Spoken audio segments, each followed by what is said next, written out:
জীবন চলার পথে অনেক সময় অনেক পরিস্থিতি হেসে উত্তর দিয়ে চলে যেতে হবে। কিছু পরিস্থিতিতে জবাব দেওয়ার মতো শব্দ থাকার পরও মুখে নীরবতাকে আপন করে নিতে হবে। যদি আপনি প্রত্যেকটা জায়গায় উত্তর দিয়ে জিততে চান, আপনি বারবার হারার দিকে চলে যাবেন। আপনি যদি প্রত্যেকটা জায়গায় রিয়াকশন দিয়ে জিততে চান, আপনার মন বারবার ভেঙে যাবে। সেজন্য কিছু কিছু পরিস্থিতিতে কঠিন বিষয়, কষ্টের বিষয়ও হাসি দিয়ে উড়িয়ে দেওয়ার চেষ্টা করবেন রবের উপর ভরসা করে।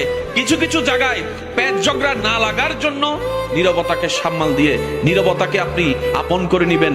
ঝগড়া থেকে দূরে থাকবেন, তর্ক থেকে দূরে থাকবেন। আপনার ব্রেইনও ভালো থাকবে, আপনার হার্টও ভালো থাকবে।